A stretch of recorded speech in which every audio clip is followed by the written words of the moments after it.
Vamos falar agora um pouco de din-din, né? Daqueles que vendem bem ou vendem mal. Eu queria começar chamando o Andy Duff, do Rabobank, que vai moderar a nossa discussão e também vai fazer uma análise da lógica financeira do setor, da evolução que tivemos. Chamando também o Gerd Forber, da LMC International. Por favor, Garrett. O Tarsilo Rodrigues, da Bioagência. E o Sérgio Vale, que vai entrar virtualmente na reunião. Por favor, Andy. Obrigado, Caio. Boa tarde a todo mundo. Caio, muito obrigado pelo convite, pela chance de moderar essa sessão. E parabéns também a você, Caio, e a todos os palestrantes e participantes nos painéis da manhã que compartilharam conosco a visão deles de o que está acontecendo no campo e o que poderia acontecer nos próximos meses. E o objetivo desse painel é fazer algo complementar, dar uma olhada, uma visão para os próximos meses, para os próximos 12 meses, a respeito dos 3 pilares dos mercados, ou seja, a parte de macroeconomia, a parte de combustíveis e a parte de açúcar. Então, eu acho que a única coisa que eu preciso fazer antes de começar é que tem mais 2 perguntas, se não me engano, estou olhando para quem está coordenando. Tem mais 2 perguntas para vocês, para avaliar as expectativas de vocês no momento a respeito dos mercados. E daí vamos ver se o que o painel vai falar vai confirmar ou vai em outra direção. Então, esperando para essas perguntas aparecer, primeiro é como vocês avaliam a perspectiva geral para os mercados, açúcar internacional, câmbio e etanol, em 2023-24. E isso é uma escolha entre otimista, igual a 2023, ou pessimista. Apareceu, legal. Indeciso não existe. Então,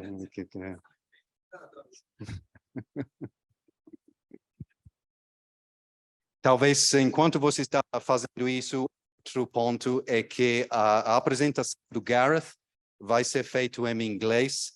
Então, para quem quiser, quem precisar, tem serviço de tradução simultânea. Acho que você tem que buscar um aparelho lá no balcão, se precisar.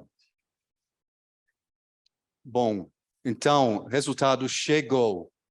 Então, é igual a maioria, 41, mas mais otimistas do que pessimistas. Então, já tem uns good vibes aqui dentro. Ótimo.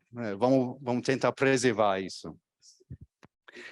Bom, vamos para a segunda pergunta. Então, vocês acreditam em petróleo, oferta e demanda, volta dos impostos, tudo isso, esse pacote que favorecerão o etanol? Fácil aí, Tarsilo, fácil.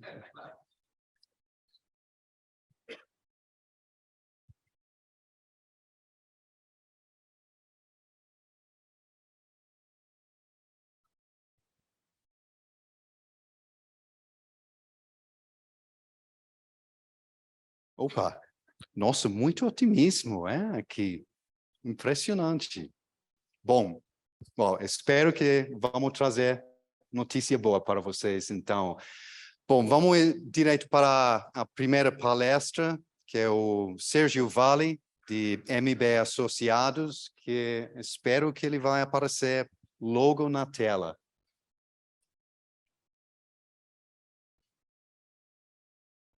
Sérgio, boa tarde, tudo bem? Boa tarde, Andy. Boa tarde a todos. Grande prazer estar aqui para conversar com vocês. Espero trazer boas notícias de fato. Vamos lá, então, pessoal. Eu vou colocar a apresentação aqui. Espero que estejam vendo. E a ideia é falar, de fato, um pouco sobre o cenário que está vindo pela frente na economia brasileira e na economia internacional, encerrar, talvez, com algumas palavras sobre a questão política, em que pese a gente está aí há alguns poucos dias da eleição, ainda há alguma incerteza, alguma insegurança sobre o que vai acontecer, né? Mas, fazendo como eu costumo fazer, começando da parte internacional, trazer um pouco de perspectiva do que está acontecendo. Primeiro, lembrar que a gente tem um 2023 com alguns desafios, né? A gente tem um cenário internacional com alguns países entrando em recessão. Você está ouvindo? Vocês estão ouvindo? Está tudo Não, certo? Sérgio, a gente perdeu contato com você no início, então acho que Ok. eu estava falando um minuto. Se você poderia começar de novo, a gente agradece. Ok, perdão. Não, sem problema. Obrigado. Imagina.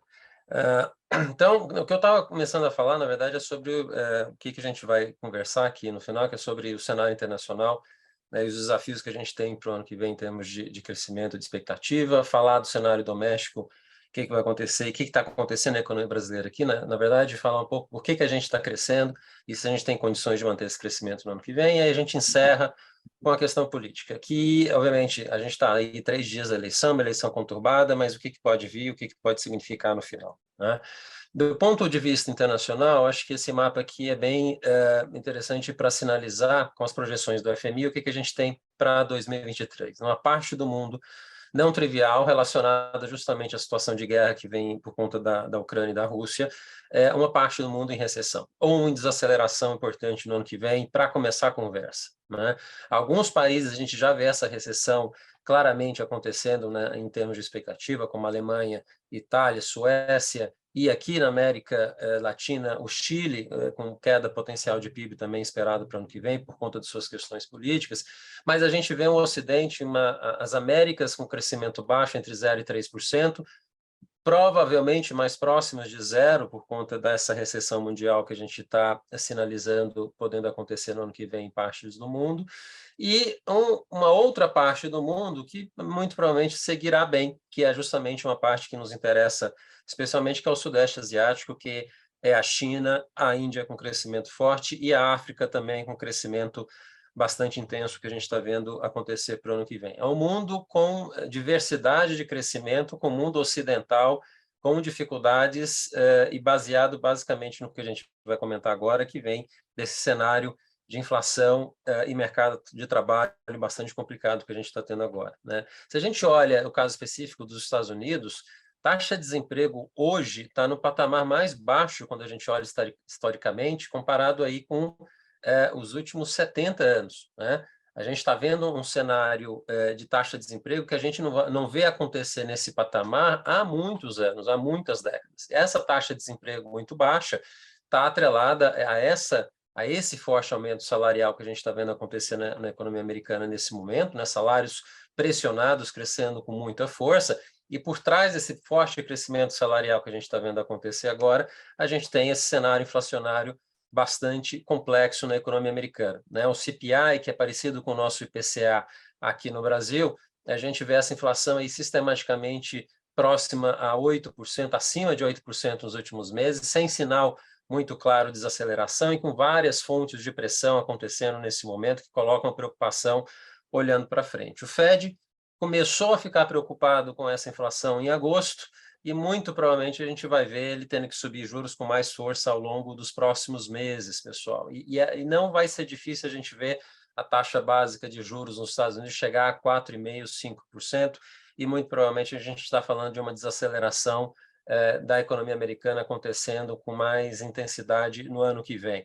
Claro, recessão é uma possibilidade hoje bastante elevada de acontecer, a probabilidade é a maior disso, de fato, a gente vê acontecer em 2023, por conta desse cenário muito pressionado de inflação e, consequentemente, de juros que a gente vai ter em 2023, então não tem muita alternativa. Para desacelerar esse mercado de trabalho muito aquecido que a gente está vendo agora, e que é a grande fonte de pressão nesse momento dessa taxa de inflação atual, a gente vai ter que passar por esse processo mais agressivo de alta de juros. Não tem muita alternativa. consequência disso, e já fica uma das consequências para a gente que a gente precisa pensar para 2023, é que a taxa de câmbio americana, representada aqui pelo DXY, que é a linha azul nesse gráfico, ela vai continuar apreciando. Essa linha aqui, ela subindo, significa apreciação, e é o que provavelmente a gente ainda vai continuar vendo acontecer nos próximos meses, né? O dólar apreciando significa que as moedas emergentes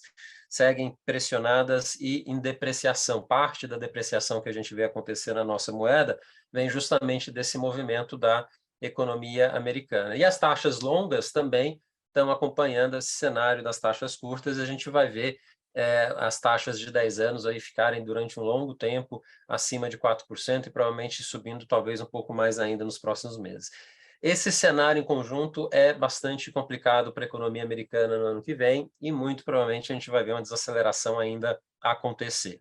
Segundo mercado importante que a gente precisa estar bastante atento e preocupado é o mercado europeu, né? A inflação mais preocupante ainda na Europa do que nos Estados Unidos, uma inflação de 10%, com um núcleo, né, que é o centro da inflação, quase em 5% e acelerando. Aqui, os sinais também são tão difíceis quanto os americanos, talvez mais complicados ainda, porque a gente tem uma guerra acontecendo, uma guerra que há muita insegurança e incerteza sobre como vai ser levada ainda ao longo dos próximos meses, e o BCE, o Banco Central Europeu, mais atrasado ainda do que o Banco Central Americano. Quer dizer, tem um longo caminho de alta de juros para acontecer, e a única boa notícia que a gente pode aguardar e esperar para ajudar a inflação americana e ajudar a economia europeia no final é se esse momento positivo que a gente está vendo agora de curto prazo, com o preço do gás natural em queda, com as reservas estratégicas de gás natural de alguns países europeus, sinalizando que talvez eles não precisem de gás no inverno que virá aí pela frente, se isso tudo der certo, talvez a gente consiga passar por uma inflação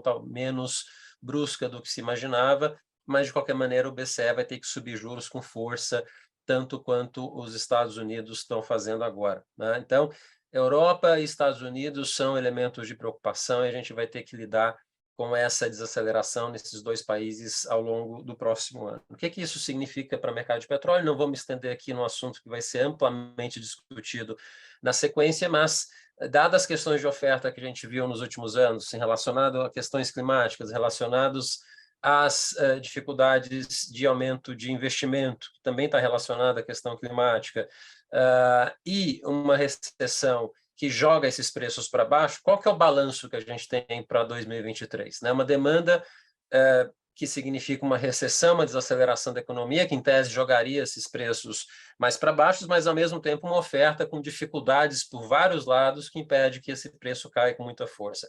Em outros momentos recessivos no passado, talvez a gente estaria falando desse preço de petróleo poder chegar aí nessa recessão forte americana e europeia a 30, 40 dólares o barril. Não é o caso.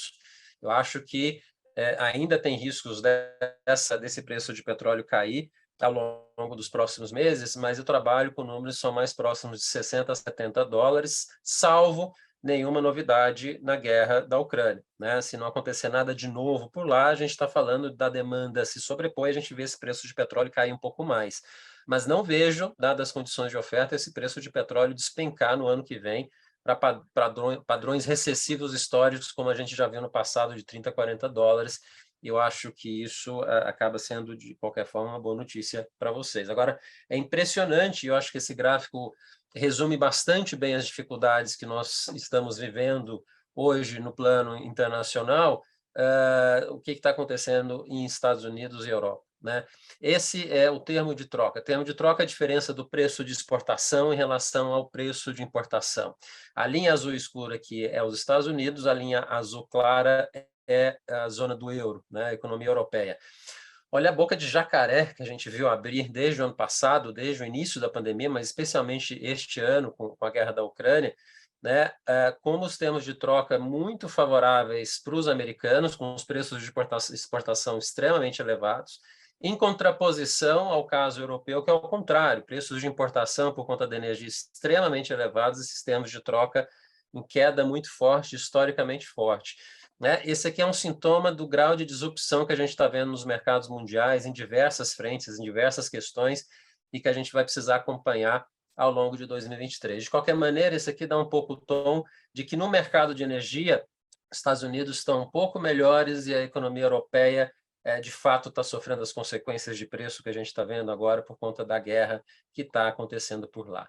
China tem um texto enorme aqui, depois isso vai ficar com vocês, não precisem perder tempo em ficar lendo. Eu coloquei esse texto grande aqui, na verdade, para depois vocês poderem ter acesso e lê-lo. Mas a ideia aqui no caso da China é que a gente está vendo ao longo dos últimos anos, eu acho que vai ser uma constante ainda nos próximos anos, essa separação geopolítica entre China e Estados Unidos, isso ganhar volume, e a gente está vendo isso acontecer numa nova etapa com essa questão das sanções de exportação de chips da economia americana para a economia chinesa, né? Tem diversas consequências disso, como impactar de forma significativa a fabricação de chips na economia chinesa nesse momento, especialmente chips mais antigos, que podem afetar a nossa produção de automóveis, que é algo que a gente precisa acompanhar, como é que isso vai decorrer a partir do ano que vem, quais são as consequências dessa sanção americana para a economia chinesa. Tem um bloqueio dos designers, né, dos serviços relacionados à exportação de chips para a economia chinesa, e os americanos foram ainda mais agressivos. Eles bloquearam também a comercialização, né, a relação dos clientes chineses que comercializam, que compram esses chips da economia chinesa. Quer dizer, foi uma ampla sanção que a gente vai estar vendo já começar os impactos da economia chinesa e vão vir com força ao longo dos próximos meses, ao longo de 2023, e os chineses ainda estão sem ter dado uma sinalização de como vão responder a isso, né? Um sinal muito claro é que Taiwan está na linha de fogo, né? Taiwan, muito provavelmente, ao longo dos próximos 5 anos, vai ser uma zona de interesse cada vez maior para a economia chinesa, dada essa necessidade premente que a China tem de aumentar a inteligência artificial, robótica, tecnologia, tudo que depende da questão relacionada aos semicondutores, aos chips. Então, a gente tem aí um segmento de preocupação ao longo dos próximos anos que vem da China, que se adiciona a essa desaceleração que a gente está vendo agora, numa economia chinesa crescendo 3,5%, por conta de uma mudança de política econômica, dos chineses sinalizando uma tentativa de mudar o padrão de crescimento no passado, que foi muito relacionado à construção civil, a itens mais clássicos de crescimento de economia que está ficando mais rica, está saindo de zonas rurais para zonas urbanas, e agora uma China que quer investir mais em tecnologia, e recebe essa bomba da sanção americana nesse momento. Quer dizer, tudo para afastar ainda mais China de Estados Unidos. Para a gente tende a ser, de certa forma, positivo, né? A nossa base de comercialização é com os chineses, esse afastamento dos americanos, em tese, pode ser algo positivo em termos de exportação do Brasil do agro ao longo dos próximos anos para os chineses. Então, é algo que a gente precisa acompanhar como impacto também. Então, quando a gente olha a economia internacional, Estados Unidos, Europa e China com dificuldades, cada um ao seu modo, cada um ao seu jeito, e que a gente precisa acompanhar, né? Estados Unidos e Europa com uma possível recessão acontecendo no ano que vem, e China com as questões geopolíticas internas que a gente precisa acompanhar de forma relevante nos próximos anos. Onde o Brasil se localiza nesse cenário? E aí é interessante quando a gente compara com o ano passado, que o ano passado era o contrário do que a gente está vendo acontecer hoje. Ano passado o mundo estava melhor, o Brasil estava mal. Esse ano o mundo está mal e o Brasil está melhor. Os números que a gente tem aqui de economia brasileira nos últimos meses são bem melhores do que se imaginava no começo do ano. A expectativa de crescimento, que é essa linha azul, ela foi subindo ao longo de cada semana nos últimos meses pelo mercado. Isso aqui é a expectativa do mercado para o crescimento do PIB esse ano, e a gente está falando hoje de um PIB que deve crescer quase 3%. E a mesma coisa vale para a inflação, uma desaceleração de inflação aí acontecendo de forma importante. A gente está tendo uma inflação que vai ficar entre 5% e 6% esse ano e ano que vem, que não era nada esperado 3, 4 meses atrás. Então, a gente tem um cenário econômico que está amplamente favorável nesse momento. O que está acontecendo? O que está justificando esse crescimento mais forte nesse momento? E aí, vocês são os culpados no sentido positivo da palavra, né? Quando eu olho, por exemplo, a massa real de renda que está crescendo com força nesse momento, 6%, o dobro do que crescia ali na saída da crise da Dilma, né, quando o Temer virou presidente, o que está fazendo esse crescimento acontecer com essa força? Primeiro, o que não está fazendo, né? Política fiscal acho que está tendo menos impacto do que se gostaria a princípio, pessoal. Gasto público está relativamente estável, nessa linha cinza clara aqui é o gasto público em relação ao PIB, tirando os efeitos dos gastos relacionados à pandemia, os gastos atípicos, como a gente chama. É um gasto relacionado exclusivamente ao que a gente considera relevante da economia, e que não considera esses gastos que foram feitos por conta, nesses últimos 3 anos, muito relacionados à questão da pandemia. Esse gasto está estável, mas, ao mesmo tempo, o resultado primário, que é a receita menos os gastos, melhorou de forma significativa. Essa diferença entre gastos e receitas, que estava na casa de quase 300 bilhões de reais ano passado, a gente está vendo agora números que se aproximam de 100 bilhões quando a gente olha esse resultado recorrente, e aqui, de novo, o culpado é justamente vocês, né? A melhora que a gente está tendo em preços de commodities, de renda no setor, está fazendo com que a gente consiga ter essa melhora brutal de arrecadação que a gente está vendo acontecer agora. Não à toa, eu acho que esse gráfico mostra bastante bem essa relação. Os estados do Brasil que têm crescimento de renda real significativa hoje na economia brasileira são os estados que têm alguma participação forte da agropecuária no PIB, né? Os estados que crescem no Brasil são os estados que têm peso mais forte do agro. Você pega o crescimento dessa massa real de renda por estados, a gente vê isso com muita clareza.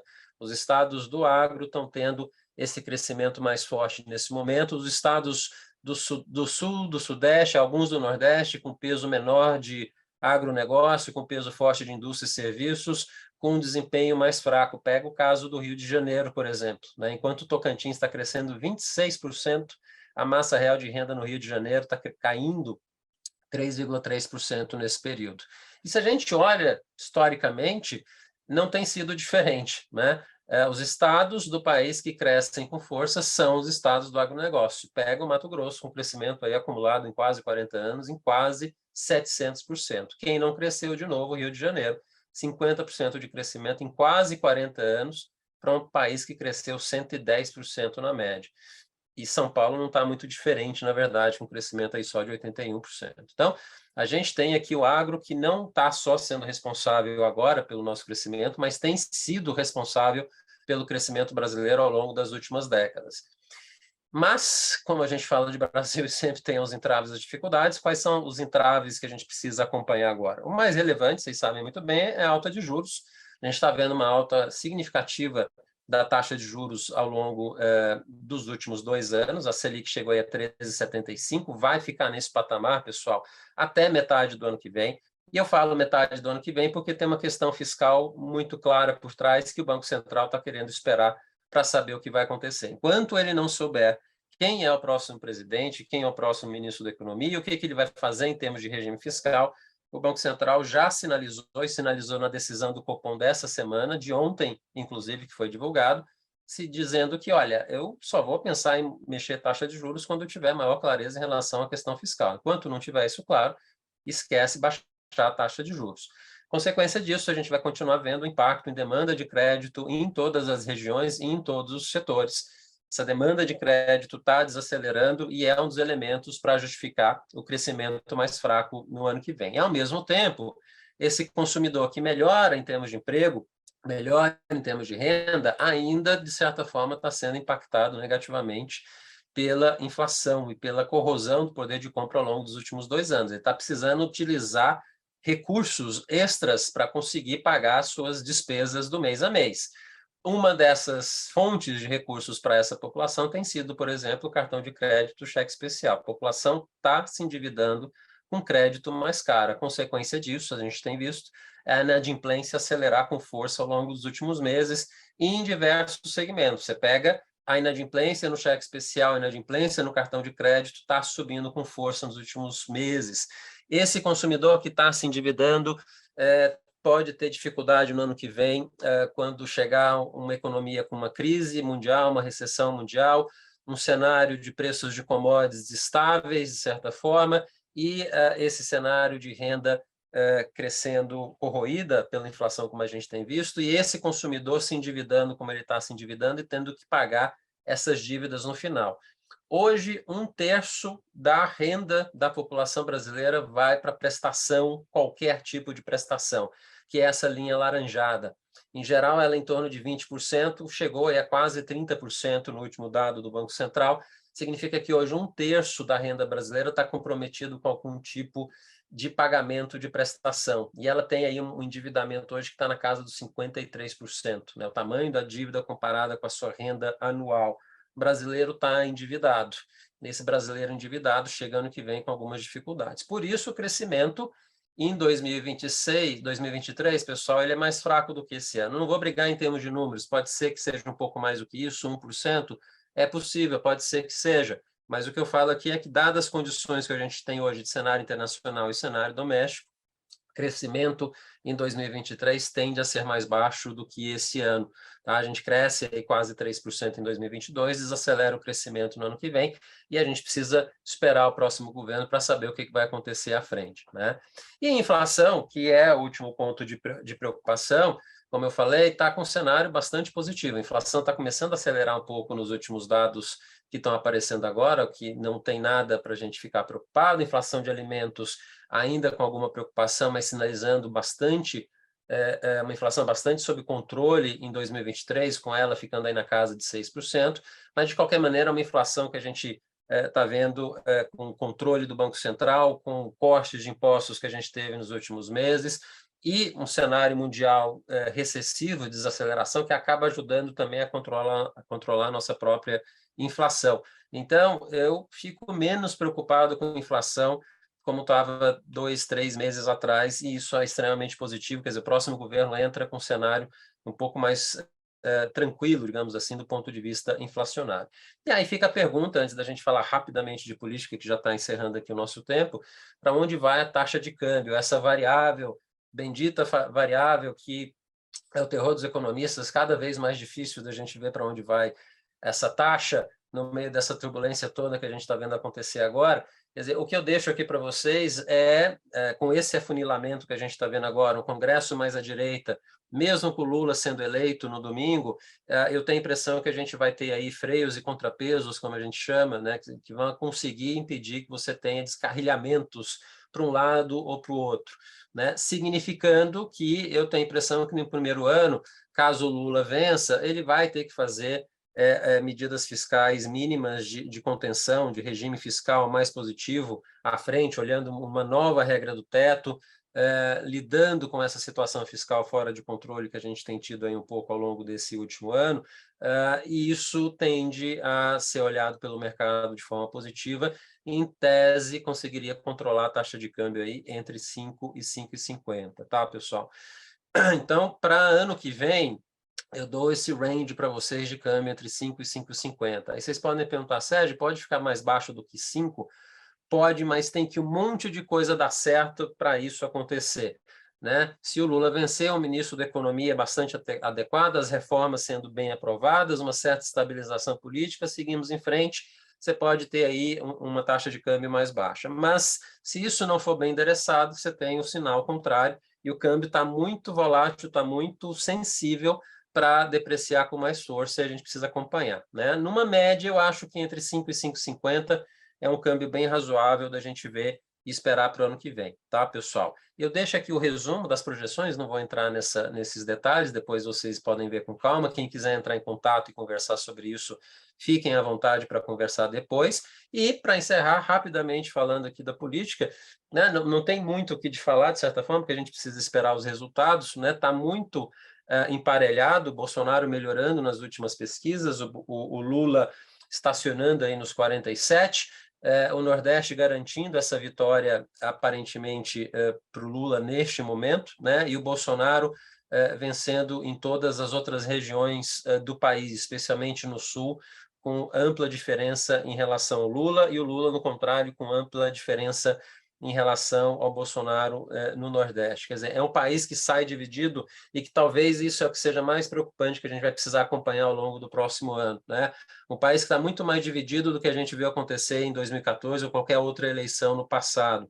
São duas forças antagônicas, muito opostas. Vocês acompanham isso, vocês sabem disso nas famílias de vocês, em todas as pessoas que vocês conhecem, como essa questão está muito tensionada, está muito polarizada. A gente vai precisar baixar essa temperatura de alguma forma para conseguir gerir a economia da melhor forma possível nos próximos anos, seja com Bolsonaro, seja com Lula. Acho que a gente vai precisar ter um pouco dessa temperança para conseguir organizar a casa e fazer o que a gente precisa, seja com um ou seja com outro. A gente tem tarefas importantes na política econômica, especialmente na política fiscal, com o Lula ou com o Bolsonaro, que a gente precisa lidar.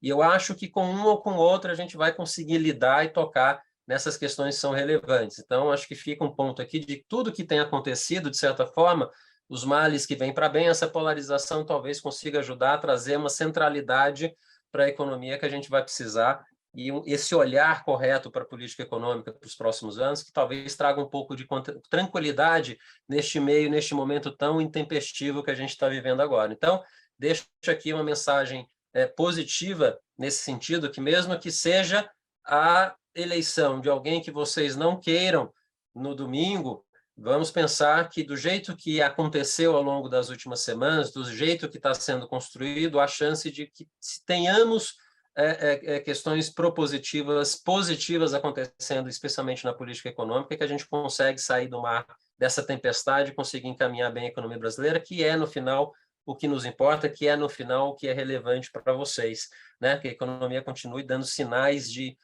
continuidade de reformas, de crescimento econômico e de estabilidade. É isso que a gente, de fato, precisa ver aí acontecer para ter esse cenário bastante positivo.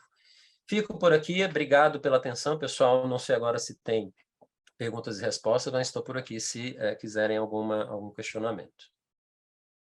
Muito obrigado, Sérgio. Acho que isso foi uma aula de mestre de macro em poucos minutos, então muito obrigado.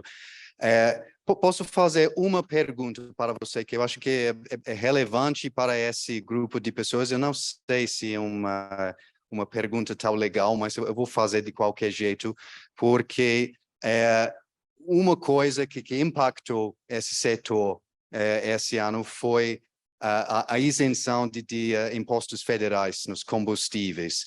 E olhando essa situação precária com as finanças públicas, essa perspectiva para 2023, você consegue dar eu não sei se você chega a fazer chutar uma probabilidade desses impostos federais voltar no 1º de janeiro de 2023, ou você acha que tem muito maior probabilidade desse evento ser postergado? Eu tenho a impressão, Andy, que vai ser postergado. Quer dizer, a situação está muito tensionada nesse momento e não vai ser difícil o novo governo que entrar agora conseguir postergar e decidir isso mais à frente, né? A gente está passando por uma situação ainda de incerteza em relação à guerra da Ucrânia, possibilidade ainda por conta da situação de inverno, por conta do que o Putin pode fazer, desse preço de petróleo voltar a subir, né? Então, enquanto esse risco estiver presente, você retornar com um imposto a essa altura, eu acho que não faz muito sentido. E eu acho que o governo tem todas as opções, seja Lula, seja Bolsonaro, de manter esses cortes ao longo, aí, pelo menos o primeiro semestre. E aí, ao longo do ano que vem, a depender do que acontecer com o preço do petróleo, a condução que vai ser dada à Petrobras, a gente pode repensar o que vai acontecer. Quando a gente fala aqui de imposto, pessoal, para o ano que vem, eu acho que o governo não vai focar nesse tipo de imposto e nessas questões. Imposto que ele vai focar no ano que vem, com certeza, e aí, de novo, seja Bolsonaro, seja Lula, é a reforma do imposto de renda, e aí a discussão toda que a gente vai ter é imposto sobre lucros e dividendos, imposto de renda à pessoa jurídica, imposto de bens e serviços no geral. É essa tríade, digamos assim, esses 3 conjuntos de impostos que eu acho que a gente vai ter o foco tanto do Lula quanto do Bolsonaro no ano que vem, tá? Mas para vocês, no que é específico, eu estou trabalhando com um cenário de postergação, passar o pior momento da situação europeia, e aí sim eles vão decidir o que fazer em relação a isso. Perfeito. Bom, Sérgio, muito obrigado de novo pela participação. Eu vou pedir um salvo de palmas, espero que você vai ouvir isso. Obrigado, pessoal, foi um grande prazer. Muito obrigado. Abraço. Tchau, tchau, Sérgio. Tchau. Bom, dando sequência, agora quero convidar o Gareth para falar do setor de açúcar. Acho que...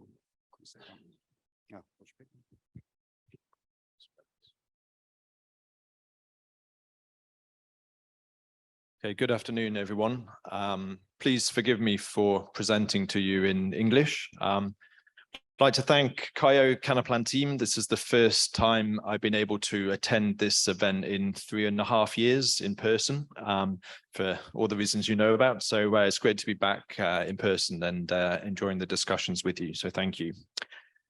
So my job is to talk about what's been happening in the world sugar market, what's the current situation and the outlook for the sector. So let's start with where we are, where we have been.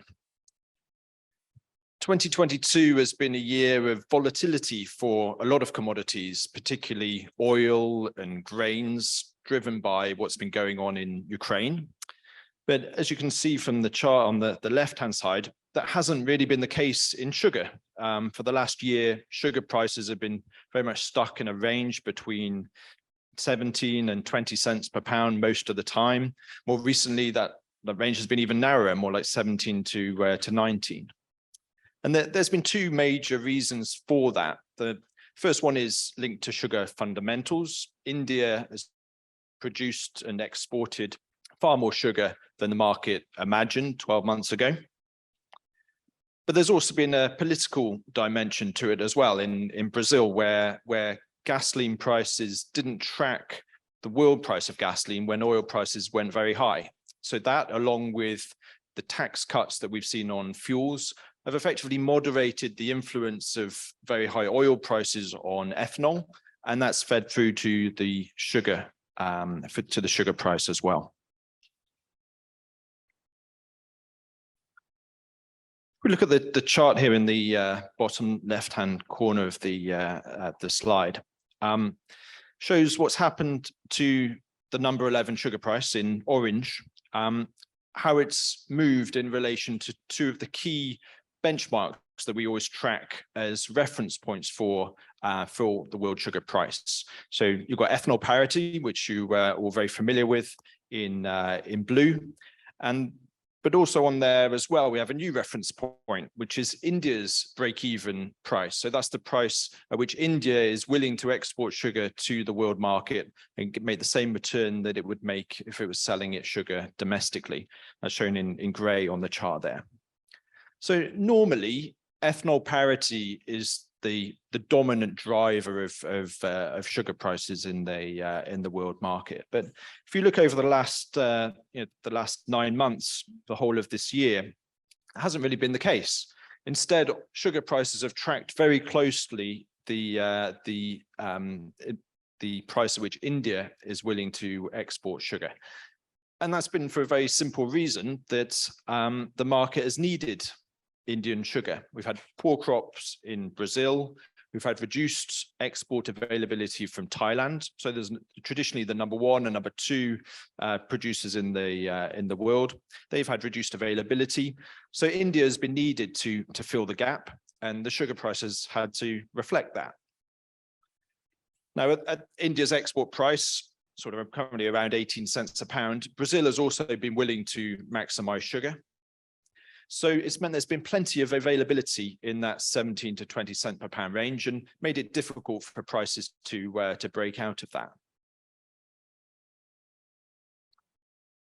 So where does the market find itself now? Well, the outlook for the next 6 months remains very tight, and you can see that from the information on the charts, both on the left and the right. If you look on the left, that shows the cash premiums for Brazilian sugar versus March futures.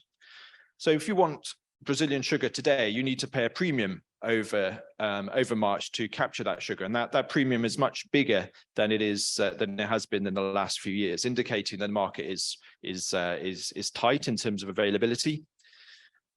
You can also see on the right-hand side, no, I can't get this to work either, but you can see from the structure of the market. So prices for March are currently trading at a big premium compared to May, July, and October.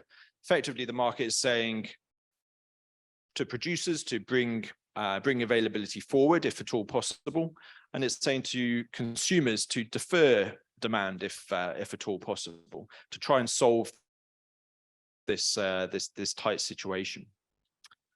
One of the major reasons for the tightness has been the arrival of rain in Brazil. We've already talked about the impact that that could have on the amount of cane which is crushed in the tail of the harvest. And it's impeded Brazilian millers' ability to maximize sugar.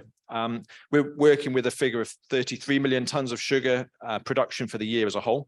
But we've also already heard from Canaplan that that might be a tall order, depending on how the weather pans out over the next few months. We're also waiting on news from India about its export policy for the coming year. In the meantime, while we're waiting for that to be announced, India has been busy selling forward white sugar. We think they've sold maybe 1.5 to 2 million tons so far. Now, that's potentially supportive for raw sugar, because the more white sugar they sell, the less availability they will have to produce in the form of raw sugar. So those things have all been conspiring to create a sort of tight market outlook for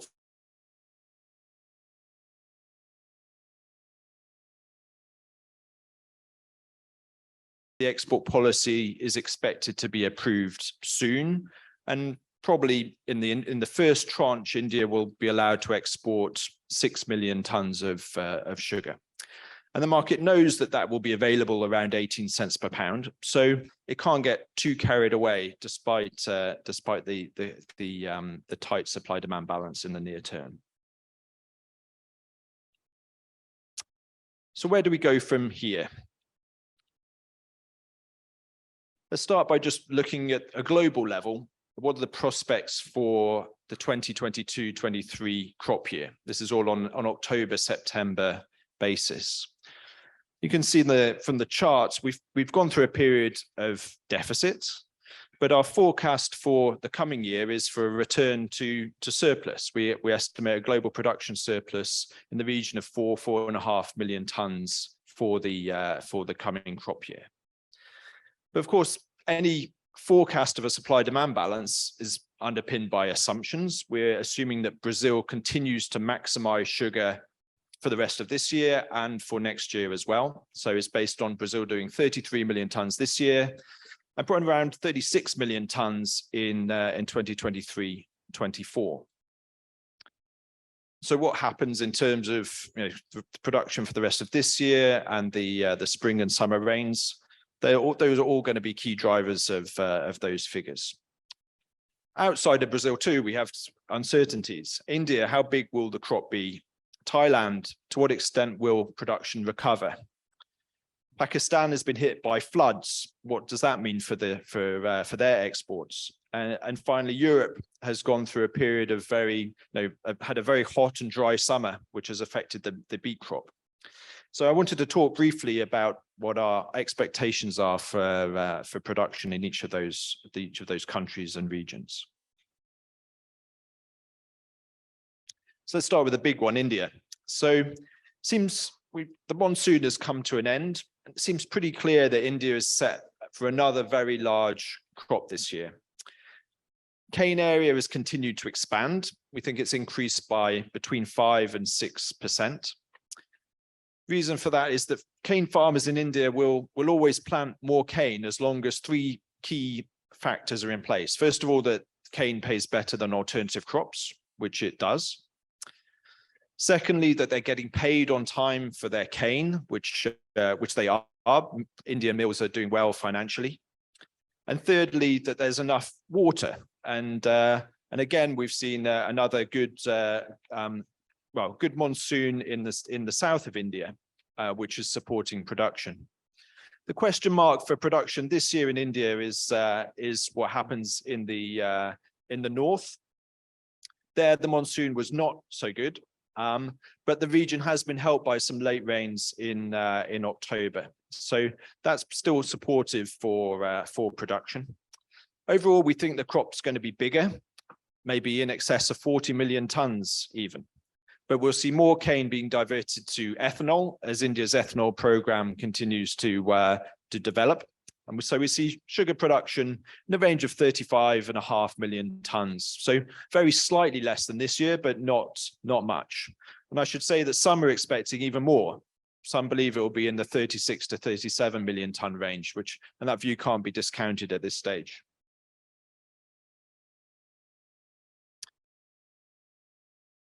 Story in Thailand, the other major exporter, is one of gradual recovery in terms of production.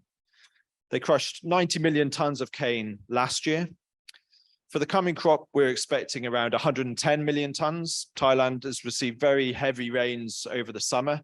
It's linked to the same La Nina weather pattern that's been influencing what's happened in Brazil. Some people are talking the crop down, saying it will be affected by flooding, by reduced fertilizer use, but our current view is that fundamentally those heavy rains will be supportive.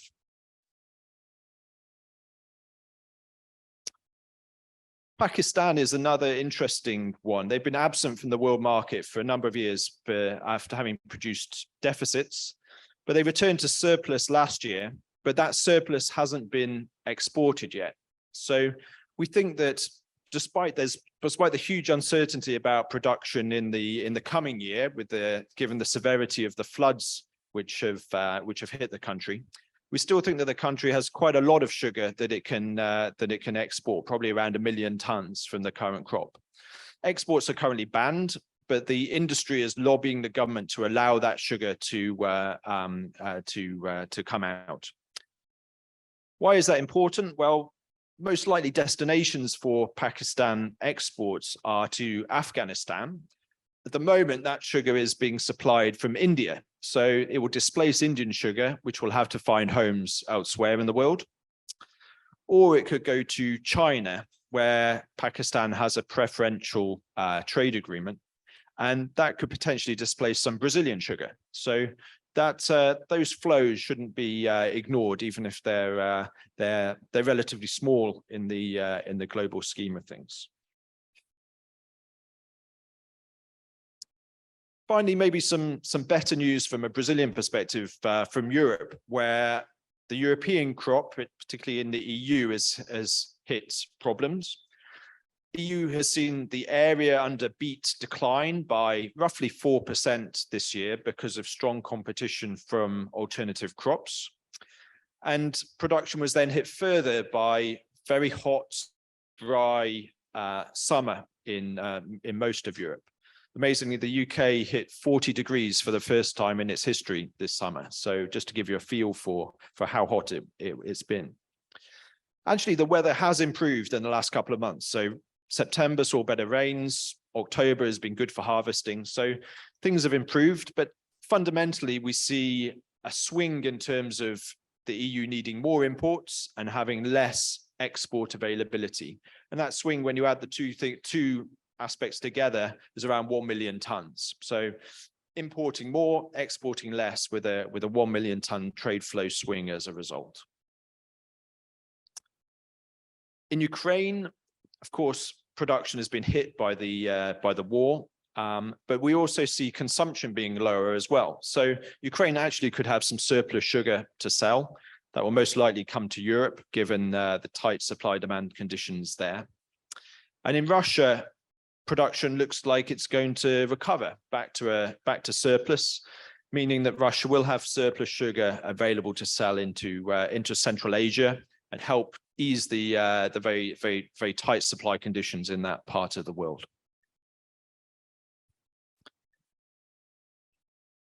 So what does all this mean for the market going forward? Well, just returning to the point I made at the beginning about the current tightness in the market.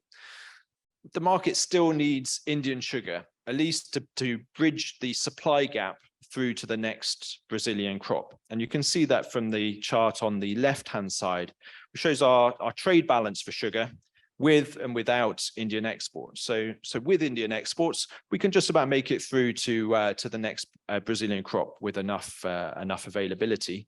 But you take that Indian sugar out of the balance and suddenly you're left with a huge deficit. So that's clearly going to be a supportive factor for world sugar prices until that gap in supply has been bridged. So we've got a prospect of an initial export tranche of 6 million tons. We think that should be enough to bridge this supply gap. But any problems, maybe more greater than expected rains in Brazil, further delays in the announcement of India's export policy could still create some upside during that period. But once the market can see a resolution to this Q4, Q1 tightness, the downside risk for prices is greater than it was before. If we're correct about the surplus that we're looking forward to in the next year, then ethanol parity will increase in importance once more. So this year, ethanol parity, as we've been saying, has not been a key driver of prices. Next year, its importance will come back. So in a better supplied market, we might expect to see ethanol parity becoming a floor for prices, but with India's export price acting more as a ceiling. So the big question then, of course, is where is ethanol parity in mid-2023 likely to be? And I'm sure Tarsila will talk more about the prospects for ethanol in his presentation. But in the charts here, I've just shown some possible scenarios. If for example, oil was between 70 and 90 US dollars per barrel. I've shown the scenarios with and without the federal taxes coming back, because that, as we've said, that's a big uncertainty. It means that if you take those scenarios, then ethanol parity could be a bit less than 14 cents, but it could be as much as 16 cents, depending on oil, depending on federal taxes, and depending on FX. So those are going to be key factors to watch that will determine that floor. In terms of the ceiling, of course, that ceiling can move around as well. And India's export price is driven by the domestic price in India. We should say that the industry is lobbying for that minimum support price, which is set by government to be raised. No sign of it happening yet, but it's something to watch out for.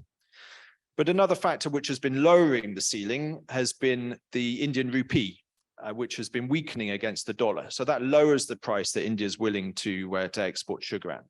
So these are all outside factors that the market will be monitoring over the next few months. So the market is transitioning to a period of surplus, and that may mean prices moving into a slightly lower price range. But the key point I want to get across from the presentation is that we think that prices will need to stay at a premium to ethanol parity, wherever that may be. And the reason for that, well, there's a number of reasons that I've listed here, but the main reason is that if the price goes down to ethanol parity and stays there for any length of time during Brazil's next crop, then the surplus that I'm talking about is quickly going to disappear. And the market will then become reliant again on India and have to move back later in the year towards India's export price. So fundamentally, the market needs to stay above that level for any sustained period of time. On top of that, we've got other factors. So, of course, it's easy for me to stand here and say that we're expecting a surplus, but any surplus is vulnerable to weather risk. And it seems pretty clear that weather risk it seems to increase every year. Third question mark is the pace of Brazilian exports this year. We might see a bigger cane crop, but we're also going to see a much bigger soybean crop and a bigger corn crop as well. It's going to create more competition for inland logistics, possibly some tightness in terms of terminal capacity as well. So if that influences the pace at which Brazil can export sugar, then that again could offer some support. The final factor I wanted to mention here, and this is looking a bit further ahead, is Thailand. Thailand is about to plant its cane or start to plant its cane for next year's crop for the 2023-24 season. And if we follow the sort of gross margins of cane versus alternative crops in Thailand. If you look at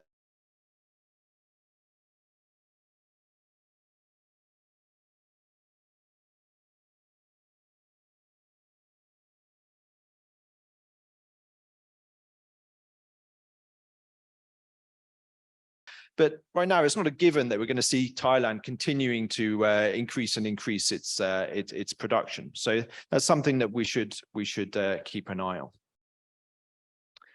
So to conclude, the sugar market is tight in the near term, but looks to be transitioning into a period of better supply.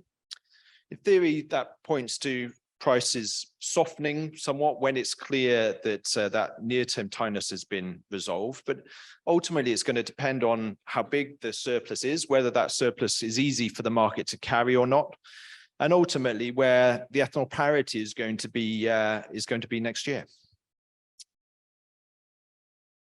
That's all the slides I have to share with you. Thank you very much for your attention, and be very happy to take any questions. Thanks very much.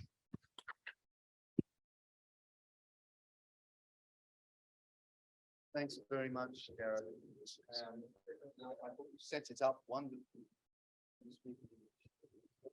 I thought you set it up wonderfully for Tarsilo, and basically saying everything depends on ethanol parity. Bom, eu acho que a gente tem tempo para duas perguntas da plateia. Então, se tiver alguém que quer fazer uma pergunta para o Gareth, por favor. Acho que a gente tem microfones para disponibilizar. Alguém tem pergunta?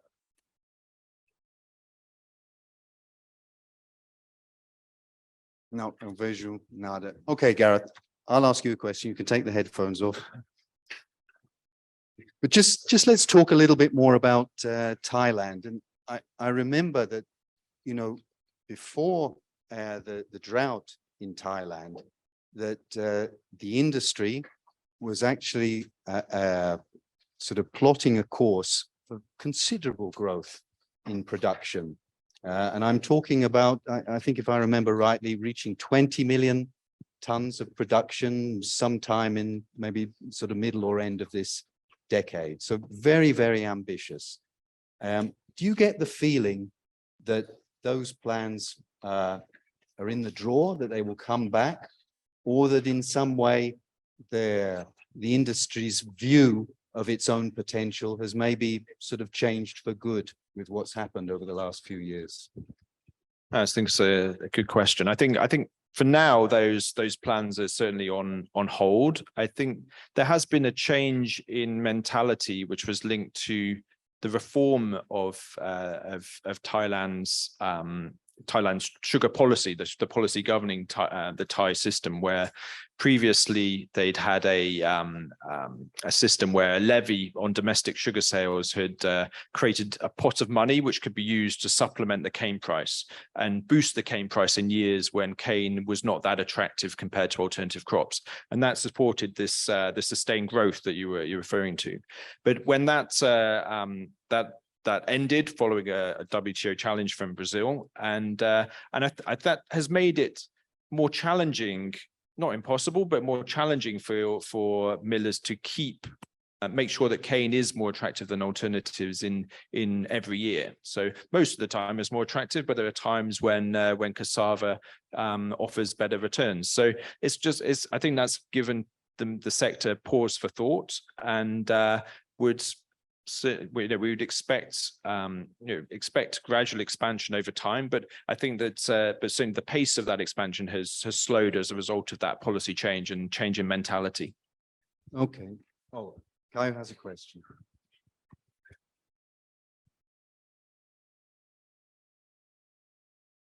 Gareth, em português. Dado relevante das análises que nós temos feito, e eu acho que o Tarsilo provavelmente vai fazer algum comentário sobre isso, é que quando a gente pensa no volume de cana que nós discutimos, potencial para o ano que vem, imaginando que no Brasil as tarifas continuem, os impostos continuem baixos, nós vamos ter um aumento de demanda. O aumento de demanda para uma safra açucareira leva ao aumento do preço do etanol. A subida do preço do etanol acaba criando relativo ajuste no mix de produção e acaba também ajudando a empurrar o açúcar.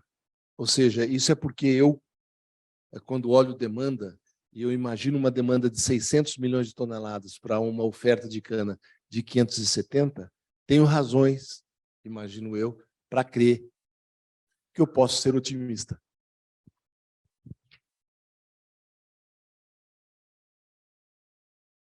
Yeah, I think any factor that will lower, sugar production in Brazil will ultimately mean that the market has to then go back to India, and as we know, that happens at a higher price. So if ethanol prices are higher and Brazil is only willing to produce sugar at a higher price, that will bring you into contact with the level at which India has been willing to sell sugar, basically mean that you would come back to the range where we've been over the last year, effectively, where India and Brazil have been willing to export to the world market at similar prices.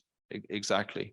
As things stand, Brazil is willing to, with oil prices being lower, if they were to stay that way, then in theory, Brazil would maximize sugar at a lower price than India, and that raises the question of whether the market needs India all the times. But yeah, in that scenario, we would stay in the current range, hence, and create your scenario. Bom, muito obrigado, Gareth, pela apresentação e as respostas. Então, eu acho que isso foi bastante otimista. Na verdade, para os próximos 6 meses, ele está dizendo que realmente tem um mercado apertado e temos possibilidades daí para frente, pelo menos para operar ao preço que a Índia precisa. E isso com a previsão do Sérgio, do câmbio, ou seja, 18 centavos a 5,50, e com a perspectiva, talvez, dos custos finalmente cedendo um pouco, não é tão ruim, para o que é uma virada do ciclo. Mas como o Gareth falou, na verdade, tudo depende do preço de paridade de etanol. Então, vamos ver o que o Tarsilo tem a contar a respeito desses mercados. Tarsilo.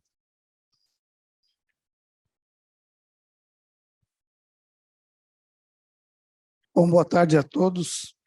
Primeiro, agradecer a todos que estão aqui, atendendo aí a conferência da Canaplan, Caio. A gente já está um bom tempo nessa estrada aqui, né? E realmente a conclusão, acho que tive o privilégio de finalizar esse encontro, é a interligação de tudo, né? Acho que está muito claro para todo mundo essa interligação. Não há nenhum mercado estanque mais. Então, acho que isso o Brasil aprendeu. Hoje, nós, no açúcar, nós vamos trabalhar como regulador do mercado, né? É aí que eu vou extrair o maior valor, porque eu tenho o etanol com essa válvula de escape. O grande problema disso, e pegando um gancho da tua pergunta, é o controle externo. Quer dizer, quando o variável exógena chega, você bagunça tudo, né? E pegando o seu gancho do crescimento da demanda, se a Petrobras fosse uma empresa normal, o que acontece quando a demanda aumenta, né? Você está lá na feira, vendendo limão. Começa todo mundo querer limão, você levanta o preço, né? Você não dá para você atender. Como a Petrobras ela controla os preços, quando isso acontece, a Petrobras fala, não tem mais produto. Aí o distribuidor vai ter que importar produto, aí ele vai para a realidade do mercado. E a gente convive com 2 preços, né? Um preço da Petrobras e o preço do mercado. Então, isso causa uma distorção gigantesca no nosso mercado, né? Então, nesse cenário que eu quero mostrar para vocês esse efeito, né? Eu vou fazer a correlação com o açúcar, foi muito bom. O Gareth deu o tom. Quem vai mandar é a relação de paridade de etanol no Brasil, né? O quanto nós vamos fazer de açúcar, quanto nós vamos fazer de etanol, indiretamente petróleo, gasolina, câmbio. Tudo isso está muito interrelacionado. Bom, vamos fechar primeiro essa safra que não fechou, mas os nossos números estão aí. Uma produção de cana de 540, 32 milhões, quer dizer, o mesmo açúcar do ano passado, um pouquinho menos de anidro, estou falando só de cana aqui, tá? Ou seja, o mesmo etanol, pouca coisa a mais de etanol, o ATR 139,4, o mix 46, né? 4.400.000 vem do milho, e nós vamos ter 1.300.000 a mais de etanol, né?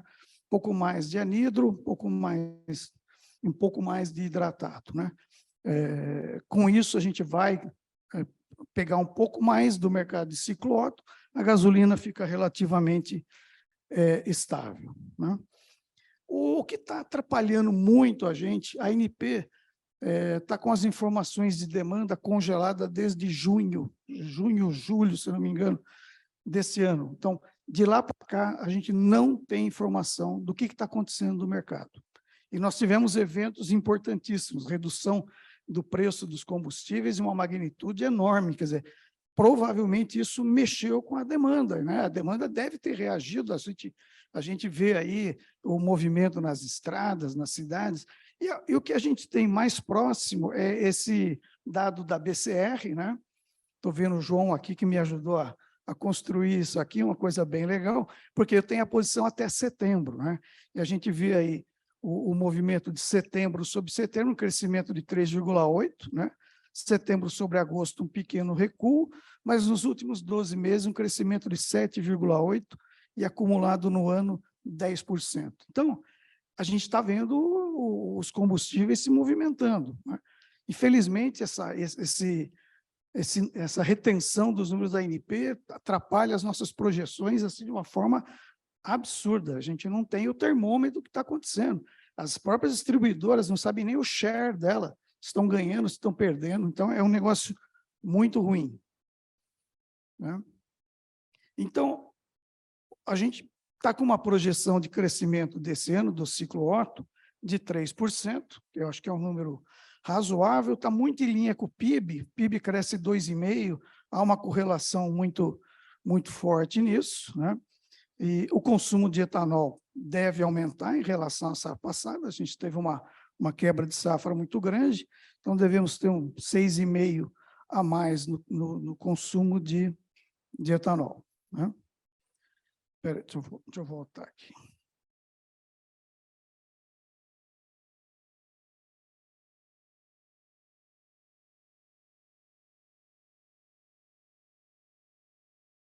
Ok. Então, a projeção é 6,5% a mais no consumo de etanol. Opa. Vamos lá. Eu trouxe essa curva para a gente olhar o que significa hoje essa flexibilidade que eu tenho de açúcar e etanol. Então, é exatamente isso que é essa correlação que a gente está vendo. Repare a linha preta, a safra 2021. Qual foi o mote da safra 2021? Max Sugar do começo ao fim, né? Então, você vê que a gente falando em quilos de ATR, em quilos de açúcar por tonelada de cana, a gente foi no máximo mostrando qual é a nossa capacidade. Nós fabricamos 38 milhões de toneladas de açúcar, né? A safra 21-22, o que aconteceu? Ela começa Max Sugar, né? Você olha a linha azul, por quê? Porque as perspectivas do etanol não eram boas e o mercado de açúcar estava em recuperação. Aí chega mais ou menos em setembro, há uma inflexão. Foi quando o petróleo subiu fortemente e câmbio aqui no Brasil. Aí você vê, rapidamente as usinas viraram, porque isso tem dinheiro na mesa. Essa capacidade ociosa, que custa caro, tem que ser revertida numa hora dessa. E a gente terminou a safra bastante alcooleira. Vendemos etanol a R$ 4,70 o litro, há um pouco mais de um ano, né? Então, você vê essa capacidade de reação. E o que acontece na 22, 23? Exatamente o contrário. A gente começa com uma perspectiva de preço de etanol muito boa, o mercado de açúcar ficou para trás, a gente maximizou a produção de etanol. Até que há uma intervenção, um fator exógeno, e as usinas reagem da mesma forma. E mudam o mix, né?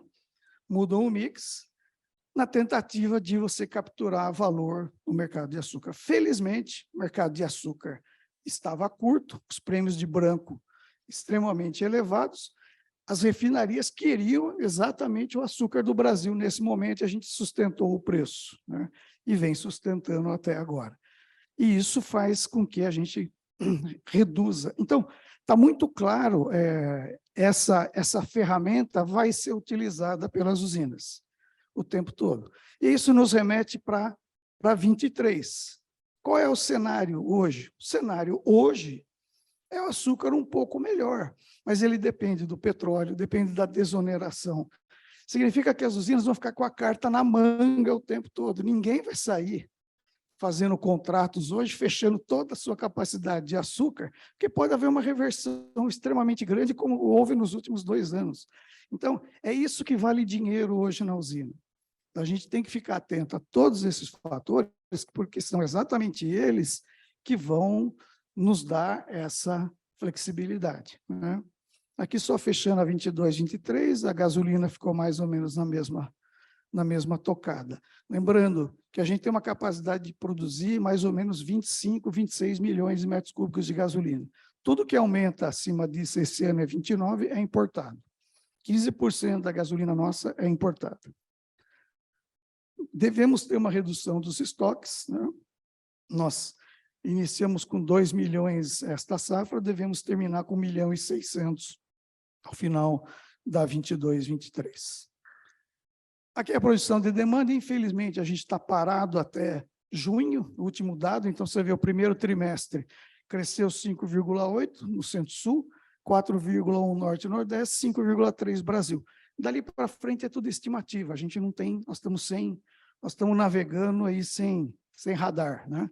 Mas está aí as nossas estimativas, crescer 3% esse ano. Em termos de produto, 8,2 em hidratado, cresce 1,6 em gasolina. Então, esse é um ano que a gente vai crescer um pouco mais do que a gasolina. E só para a gente ter uma ideia dos preços, né? O preço atual, né, o preço dessa semana, R$ 2,99, há um ano, corrigido a valor presente, a gente estamos vendendo etanol a R$ 4,46. Vocês reparem nesse gráfico que a gente começou a construir um novo patamar de preços por volta de R$ 4,00, que era a expectativa desse ano.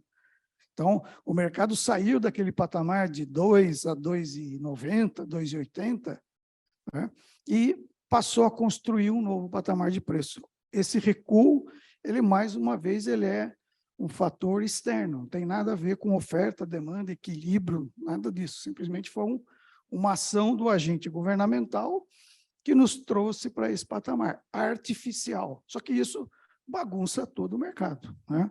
A gente convive com isso, mas isso cria uma distorção muito grande.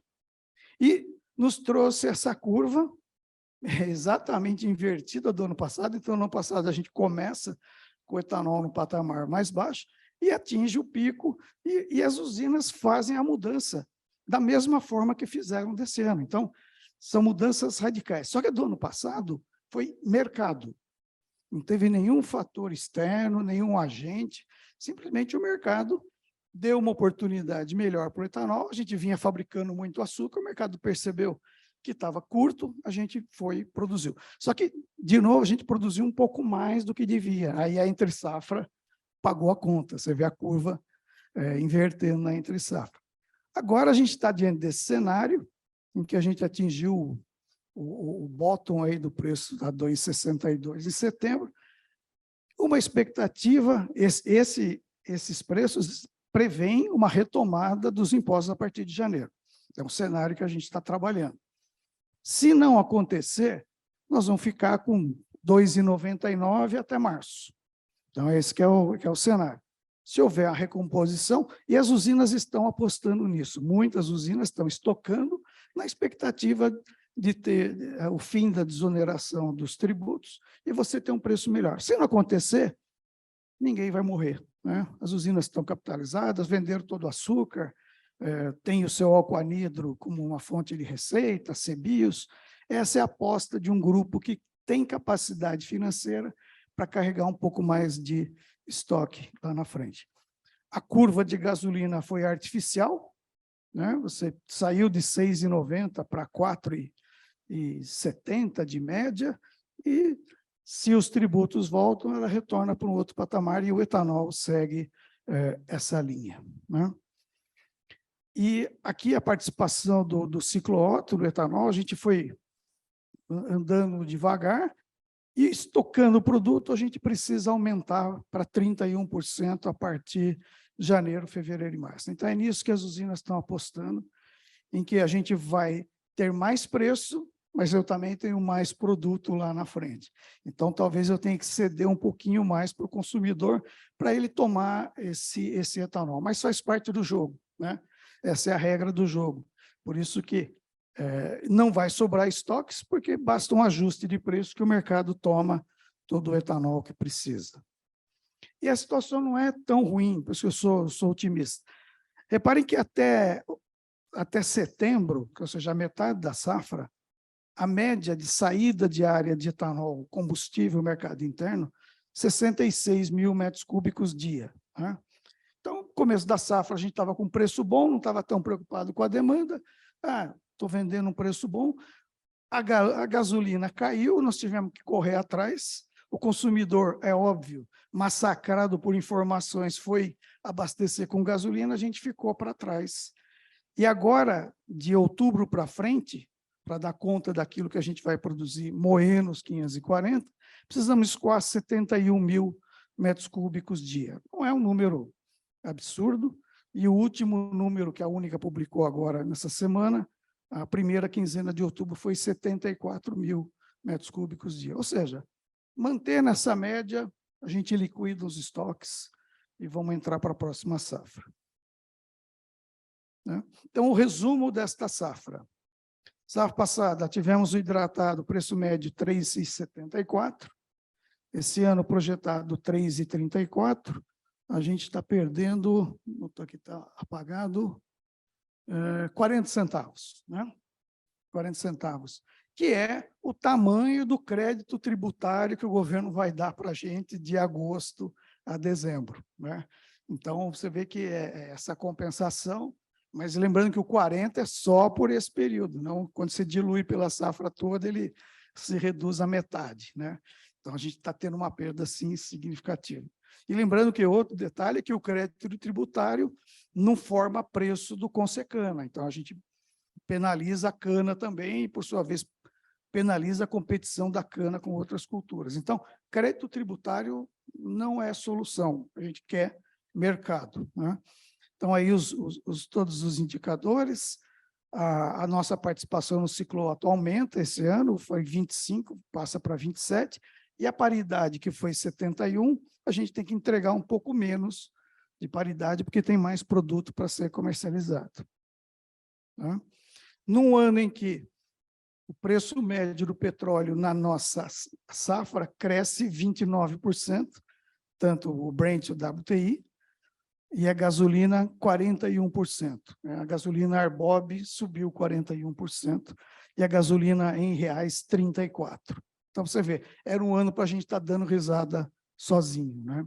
Então, tudo isso foi ceifado, né, de uma forma via política tributária, que nós estamos entregando esse ano. Bom, vamos falar um pouquinho da 23, 24, né? A gente usa, como o Sérgio já colocou, né, o câmbio, a pesquisa Focus, né, do Banco Central, que fala em 5,20 no final de 2023. Os preços do petróleo são do EIA, Estados Unidos, agência americana, publicado dia 12/10. Informações de produtividade, Canaplan, Única, CTC, a gente usa todas essas informações. Crescimento do mercado de combustíveis foi estimado pela bioagência com base nos dados da ANP, né? Mas com bastante dificuldade por conta desses números. E o mix foi estimado pela bioagência em consonância com os parâmetros de mercado. Então, o Caio já mostrou pela manhã, mas é interessante a gente ver o efeito disso. Quer dizer, aqui na América do Sul, os ajustes nos combustíveis, a energia como um todo, foram pequenos, assim como nos países, as economias avançadas, né? Estados Unidos um pouco mais, Canadá, Mas aqui foi radical, né? Você vê aí essa curva aí.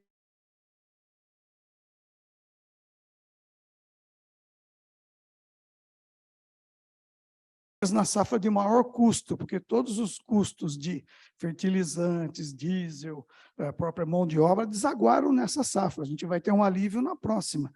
Então, você toma uma inversão dessa, realmente fica muito difícil da gente seguir em frente, né? Então, eu queria colocar para vocês, é isso que o Gert colocou, que eu acho que é importante.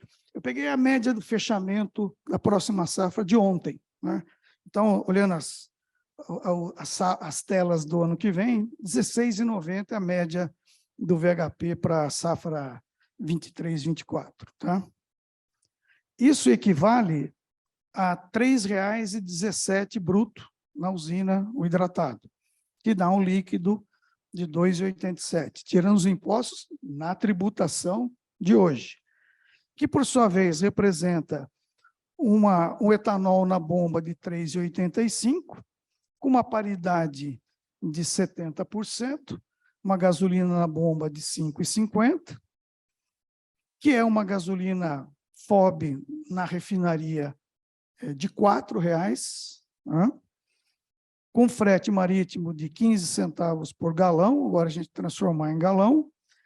Chego numa gasolina no Golfo de 2,80,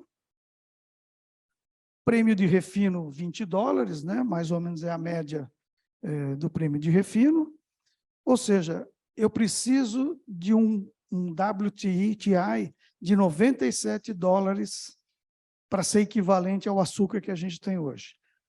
Então, olhando isso, qual vai ser a decisão nesse momento? Maximizar açúcar, certo? Porque eu preciso que o petróleo chegue a 97 nas condições tributárias, fiscais de hoje, para ter equivalência. O câmbio aqui é 5,20. Então, olhando hoje, você vai fazer o máximo de açúcar. Quando você faz o máximo de açúcar, você aumenta o superávit de açúcar. Então, o mercado de açúcar também reage. Então, mas essa seria a lógica que seria vamos dizer assim, o drive da usina hoje. Mas como a gente sabe que esse mercado é dinâmico, pode mudar a tributação, pode mudar o câmbio, pode mudar o petróleo, todo mundo vai ficar mais com o pé, né? Não acelerando, um pé no acelerador, o outro no freio, né? E olhando o petróleo, pegando os números, então a gente chegou a 97, né? Então aquele açúcar de hoje de 17 cents, eu preciso de 97. Então, o que o EIA está dizendo? Que 2023 vai ser um ano de equilíbrio, com um ligeiro déficit ali em Q1 e praticamente um 0 a 0. Ou seja, o mercado em equilíbrio, o mercado de petróleo, é lógico que eles já avaliam recessão e tudo mais. Tá? E qual é a banda de preço? Você vê que nós estamos falando alguma coisa ali perto de $90.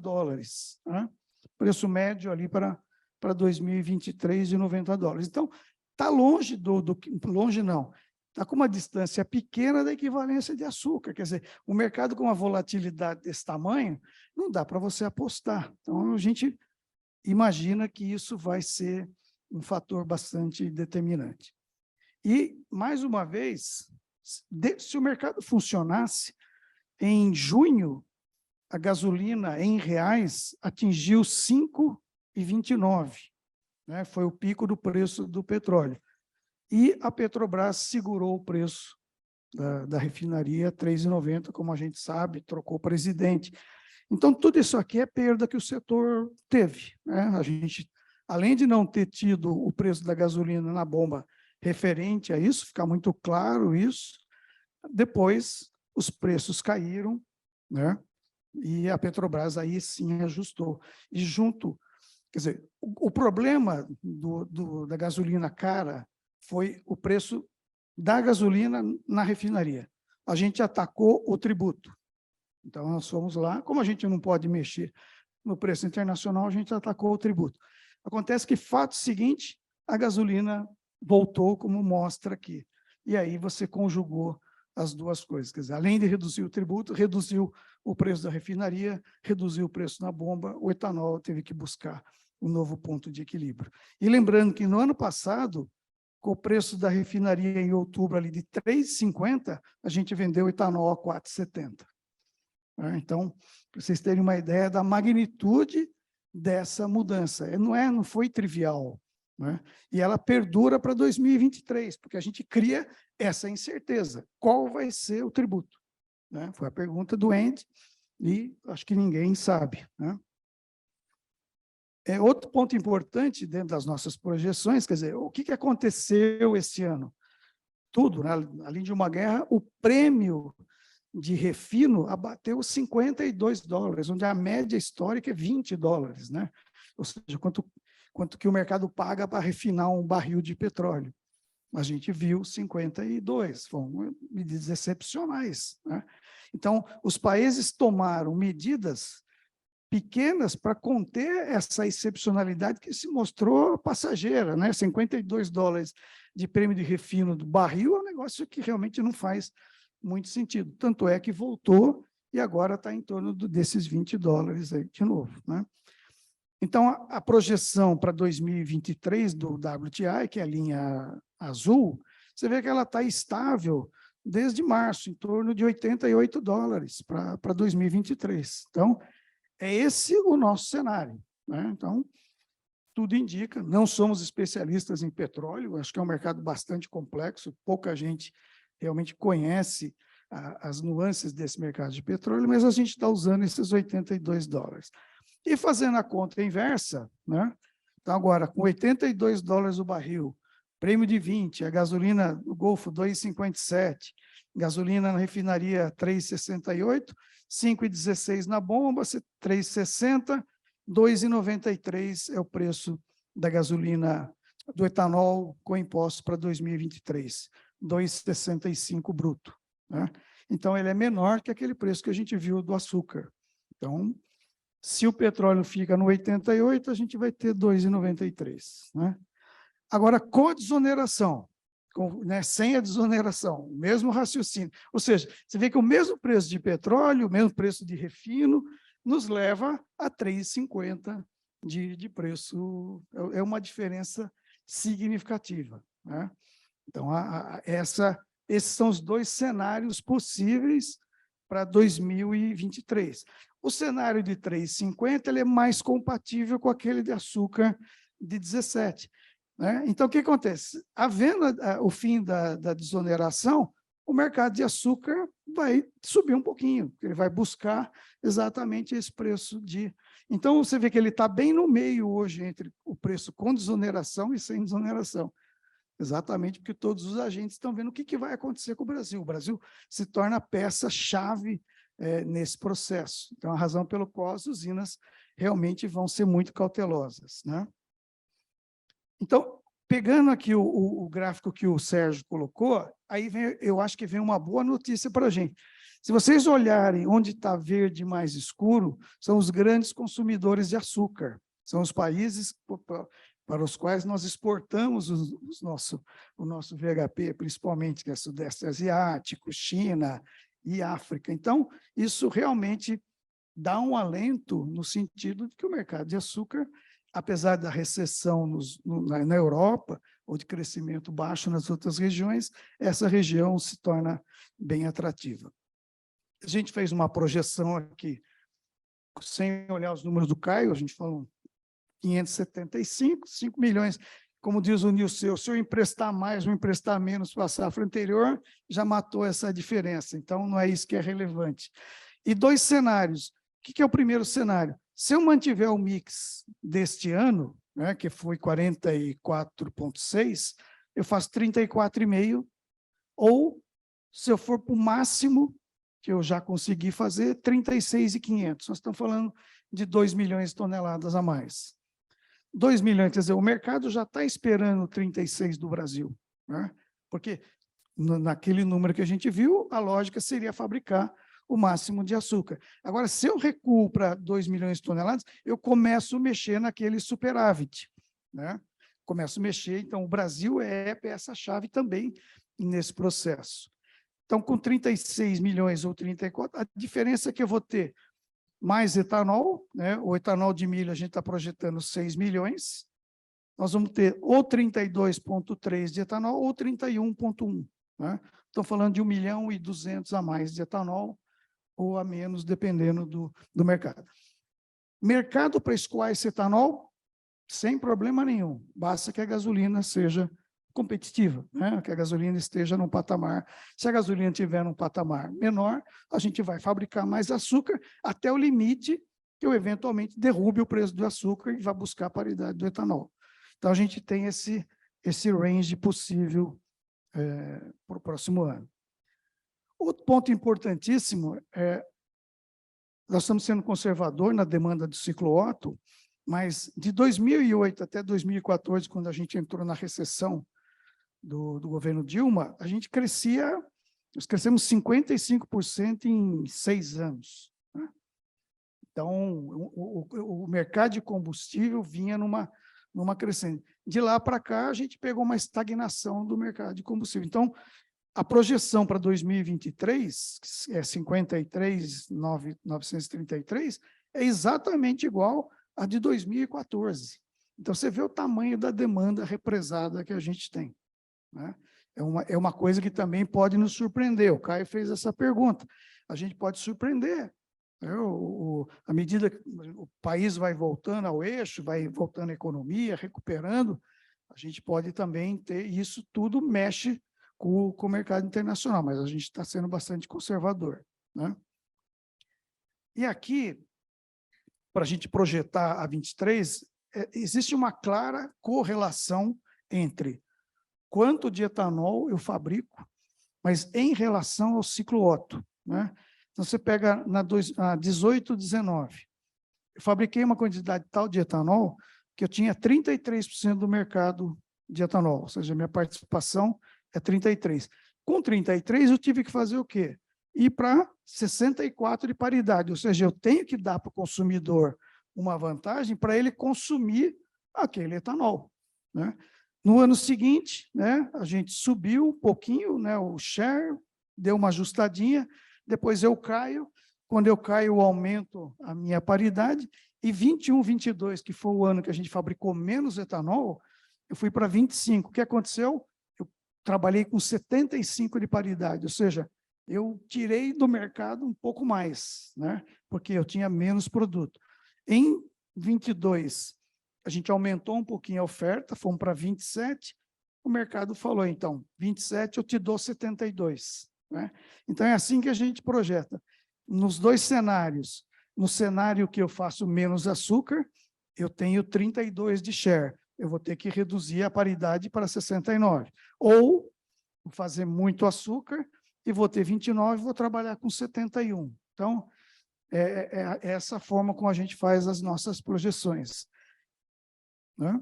Então, eu pego o que aconteceu nos anos anteriores, então, como nós vamos ter mais etanol, então, nós vamos ter 20% a mais no cenário A ou 10% no cenário B.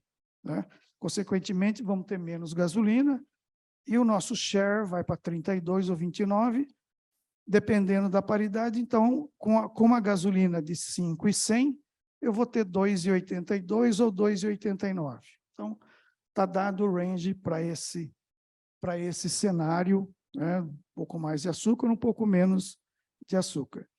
Sem a desoneração, o mesmo raciocínio, a paridade é a mesma, né? Ou seja, aquilo que nós vamos ter. A diferença é que a gasolina é 5,96, eu vou ter etanol de 3,50 ou 3,40.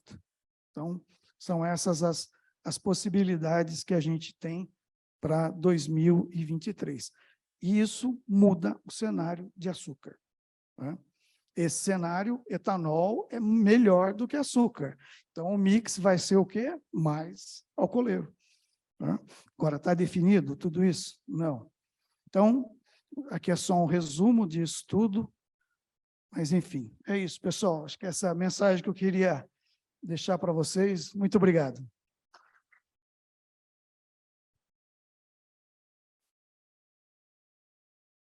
Muito obrigado, Tarsilo. Realmente uma demonstração de experiência, conhecimento e capacidade de juntar todos os pontos. Então, eu tenho uma pergunta rápida, espero que seja simples, que aquele pico do prêmio de refino que você destacou no gráfico, que aconteceu durante nosso verão dos Estados Unidos, meu entendimento é que isso é estrutural, no sentido que lá nos Estados Unidos, durante a pandemia, fecharam bastante capacidade nas refinarias. Então, como é tradicional, quando é normal, a demanda para gasolina começa a subir no verão deles, e pessoas saem daqueles estados onde tem neve para 6 meses do ano, e eles começam a sair, tirar férias, a demanda aumenta bastante. Então, a gente conviveu com isso em termos de o que aconteceu nos preços de gasolina aqui no Brasil. Mas essa situação de capacidade tem sido resolvido ou tem alta chance de, pelo menos essa parte, essa história se repetir quando a gente chega em abril, maio do ano que vem? Andy, é muito interessante. Não é um fator só. Quem acompanha aí, quem estuda a questão do prêmio, exatamente a gasolina, ela sobe no verão, porque a demanda aumenta, então o prêmio de refino, ele aumenta, mas aumenta $10. O que aconteceu é que, paralelo a isso, a gente teve a guerra da Ucrânia, em que houve o quê? Uma corrida pelo diesel. O que as refinarias tiveram que fazer? Elas tiveram que mudar o craqueamento no meio do verão. Então, para fabricar um pouco mais, que os estoques de diesel, principalmente nos Estados Unidos, estavam em níveis críticos. Então, você fez uma mudança também do craqueamento. Então, foi uma situação sui generis, né? Tanto é que o mercado de diesel continua pressionado até hoje. Enquanto o mercado de gasolina trabalha a desconto, né? Os traders de gasolina hoje compram um RBOB menos 10 centavos por galão, o mercado de diesel é um mercado de prêmio. É um mercado que você paga 20 centavos a mais pelo preço de face, porque todo mundo está querendo diesel. Você cortou um suprimento de diesel da Rússia para a Europa e os fluxos se inverteram. E a história de quem paga mais leva. Então, a gente está vivendo uma coisa realmente atípica e que pode acontecer de novo no ano que vem, se essa situação não se normalizar. Perfeito, obrigado. Acho que temos tempo para mais uma pergunta. Se alguém na plateia quiser fazer pergunta para o Tarsilo, eu sei que a gente está... vai em frente, por favor.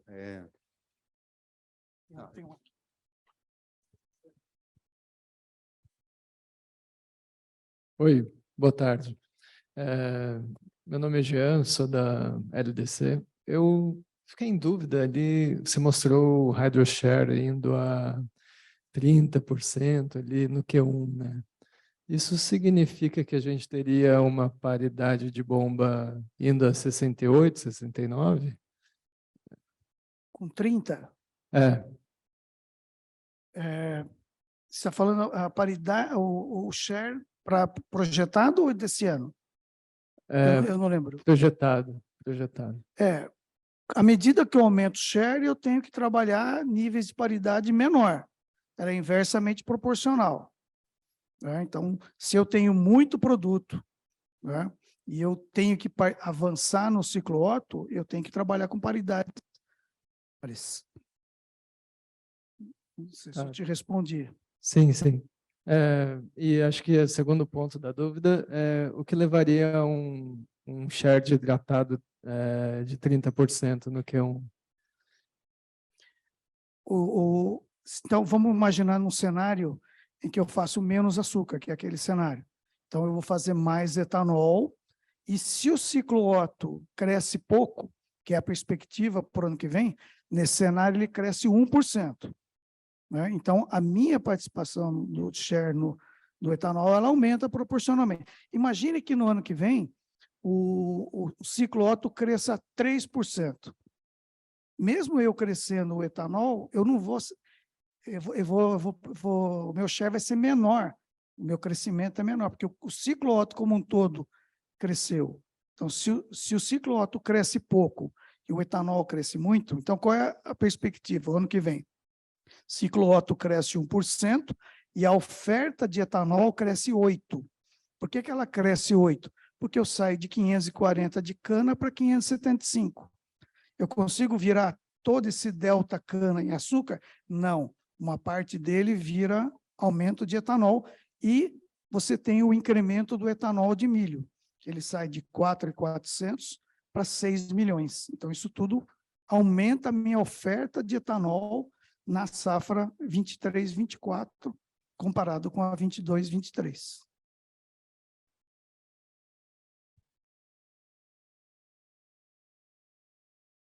Bom, mais uma vez, muito obrigado, Tarsilo, para a sua apresentação.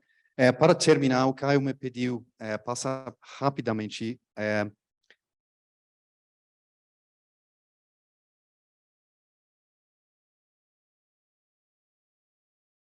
muito resumido. Então, acho que a primeira coisa onde eu quero começar é dar uma olhada em o que aconteceu, as diferenças entre a safra 2021 e 21-22, ou seja, para dar uma ideia de como o setor começou esse ano safra de 22-23. Então, aqui, vários indicadores comparando o resultado 21-22 com 20-21. E isso é para um grupo de 20 empresas e coletivamente moendo em 2021 184 milhões, que caiu com 13% para 160 na safra passada. Então, refletindo muito o que aconteceu em geral no Centro-Sul. Outro fator geral para observar é a queda do câmbio. Isso é olhando o câmbio no dia 31 de março, em cada ano safra, ou seja, quando as usinas em geral fecham o ano financeiro, realmente foi uma diferença razoável. Mas no final das contas, quando a gente faz essa comparação em reais, na verdade, o volume de endividamento que está dolarizado hoje em dia é relativamente pequeno. Ou seja, mesmo que essa mudança, valor, a apreciação da nossa moeda em comparação com o dólar parece significante, está muito diluído simplesmente porque uma fatia relativamente pequena do endividamento no momento está dolarizado. Mas vamos dar uma olhada, então, receita. Isso todas essas cifras são o resultado, vamos dizer, coletivo desse grupo. Então, a receita total em bilhões subiu 18%. Então, se você pensa que a receita total subiu 18%, como uma moagem caindo 13%, então a receita por tonelada de cana subiu com 30% por aí. Então, esse gráfico por tonelada é muito impressionante para 21-22, mas eu acho que usando esses números aglomerados são, de certa forma, um retrato mais fiel de o que está acontecendo. Daí o próximo, a gente olha o custo caixa, subiu bastante, como todo mundo sabe, mas mesmo assim, EBITDA, ou seja, a margem operacional, subiu nesse caso com 20%. Então, parece razoável, mas a gente sabe que essa margem operacional ainda tem muita conta a pagar depois disso. Então, estou destacando que, em termos percentuais, os resultados são mais ou menos iguais em termos de margem EBITDA, mas daí dá uma olhada na coluna final, que é o CAPEX, ou seja, os gastos, investimentos durante esse tempo. E subiram com 27%. Então, uma boa parte disso é uma reflexão de custo, aumento de custo daqueles gastos que são classificados como investimento, tipicamente o plantio, que é o grande componente aqui. Então, muito dessa subida de insumos acaba sendo representado aqui, aparecendo aqui, e menos no custo caixa e no EBITDA. Eu vou dizer que dentro desse grupo também tem investimentos de verdade, ou seja, não é que toda essa diferença é simplesmente porque pessoas estão gastando mais em fertilizante, diesel, fazendo o plantio. Longe disso.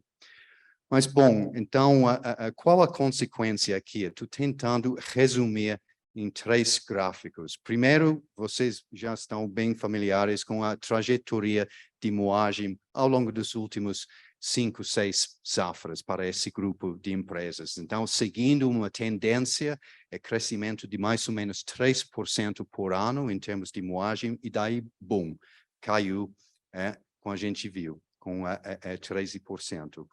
Mas mesmo assim, a gente sabe que, no final das contas, os preços compensaram para isso.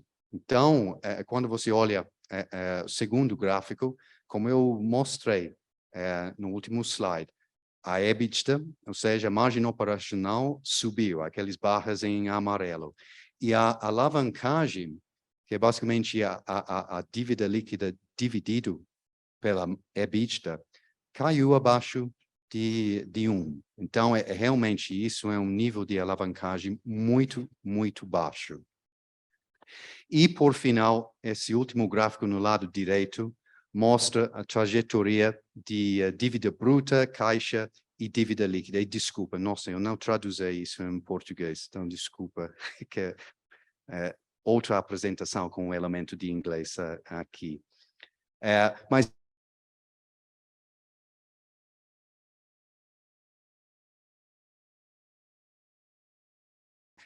dívida bruta total, que é a combinação das barras, você pode ver que tem um aumento de caixa, que me parece totalmente razoável quando você considera que isso é um setor que passou em 2020 para a pandemia e tudo que isso trouxe. Daí 21 foi uma seca, geada, incêndios, tudo que a gente ouviu.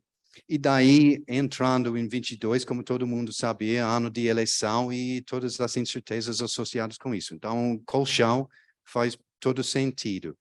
E dá para ver que, por final, essa trajetória de endividamento líquido aqui no azul mais claro. Então, realmente, acho que essa combinação dos gráficos mostra que, pelo menos, se essa é uma amostra das usinas é representativo, realmente as usinas começaram, o setor começou esse ano safra, numa situação de robustez e resiliência financeira. Bom,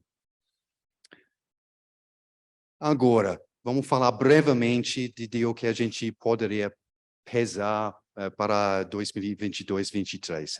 Primeira coisa que o nosso entendimento e falando com os clientes é que o ano passado, a respeito de fazer um hedge de açúcar, foi difícil. Dá para ver com o gráfico as oscilações violentas do câmbio. O preço de açúcar em Nova York é um nível menor do que a nível atual. E, então, basicamente, os fechamentos, as fixações para 2021, às vezes acabam sendo um pouco decepcionantes olhando para trás, no final daquele ano safra. Esse ano safra, nosso entendimento é que as usinas conseguiram fixações melhores e, às vezes, bem melhores do que a safra passada. Então, isso é um ponto positivo, que a fixação dos preços tem sido, ou as oportunidades têm sido realmente interessantes. Eu vou pular isso, não é necessário. Eu acho que esse assunto de custo também, porque é a margem que conta no final do dia. E a gente passou muito tempo falando da trajetória dos preços. Eu só quero chamar atenção ao que está acontecendo com alguns dos insumos. Então, aqui eu tenho um gráfico dos preços dos fertilizantes, principais nutrientes. Isso é o preço CIF no Brasil, em reais. Então, dá para ver uma queda de preço desde meados desse ano. Então, vai demorar, talvez, para essa queda se traduzir em uma redução em custos, por causa de compras antecipadas, mas é um sinal positivo. E mesmo que os preços não chegaram ao nível de 2020, pelo menos a tendência no momento é para baixo, que pode sinalizar um alívio em um componente importante do custo. Quando a gente olha o preço de diesel, a história é um pouco diferente. Que eu estava falando com o Tarsilo para checar se isso realmente reflete a realidade. Mas é impressionante para mim, isso é o preço médio nacional de diesel, como isso não caiu até agora, em comparação com o que a gente sabe aconteceu com a gasolina. Então, por enquanto, realmente a gente observa pouco alívio nesse outro componente muito importante nos custos, que é o diesel. Então, muito breve, resumindo, a nossa visão preliminar para o endividamento, a gente tem vários fatores para pesar, moagem levemente maior em comparação com 21, 22, exatamente como o Caio mostrou, receita de açúcar provavelmente maior, mas a questão etanol, o Tarsilo mostrou, se eu entendi corretamente, estamos falando de provavelmente preços 10%, 13% menor do que a safra passada. Como você falou, não é o fim do mundo, mas tem que colocar na conta. E a respeito do custo, é muito difícil perceber. O que eu vou dizer é que eu dei uma olhada nos relatórios das empresas listadas para primeiro trimestre desse ano safra, ou seja, a partir de abril e junho. E ainda eles estão apontando um aumento de custo naquela época, mas isso foi quando imediatamente pós-guerra, que realmente o mundo estava um pouco louco em termos de fertilizantes, em termos de combustíveis. Então, talvez esse aumento de custo naquele primeiro trimestre desse ano safra não seja o retrato do ano safra inteiro, porque realmente a gente estava numa situação de estresse. E, por final, é claro que os juros subiram bastante e provavelmente vão ficar altos para ainda bastante tempo. Então, isso traz consequências para os custos financeiros das usinas. Então, o resumo de tudo isso talvez um estabelecimento, estabilização de endividamento. Vai ser difícil baixar com esse conjunto de fatores, na nossa opinião. E daí, só para passar rápido, o mercado de capitais continua bombando, ou seja, recurso disponível para as empresas, mesmo em ano de eleição, esse mercado de CRA o total até agosto superou o ano inteiro de 2020 e 2021. E isso é que renda fixa paga muito no momento, então realmente é de moda. E também está cada vez mais reconhecido, mesmo com o público, que o agro é um pilar forte da economia brasileira. Vale a pena apostar no agro. Então, acho que isso está sendo refletido aqui.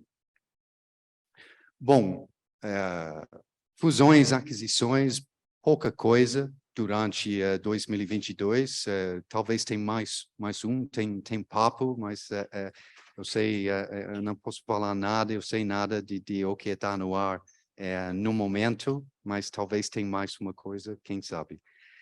E, por final, eu acho que isso é o meu último slide, só para falar que a gente sabe que esse setor não para de investir. Investimento não discricionário faz parte do jogo aqui. Então, esse setor nunca vai parar de investir.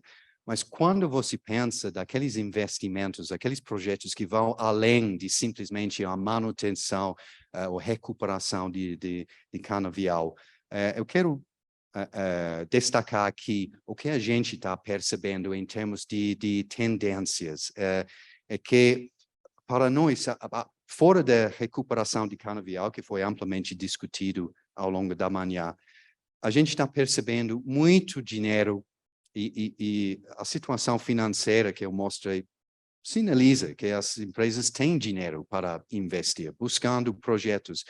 Mas a gente está observando muito projeto com vias de maximizar receita por tonelada de cana, diversificar, fazer aproveitamento máximo dos resíduos, esse tipo de coisa. Então, eu coloquei algumas empresas ao lado de cada categoria de investimento. Se a sua empresa não fica aqui, não, por favor, não fique ofendido. Foi só uma seleção para mostrar. Mas biogás, biometano, eu não preciso falar, que isso realmente parece que é bola de vez, bastante potencial.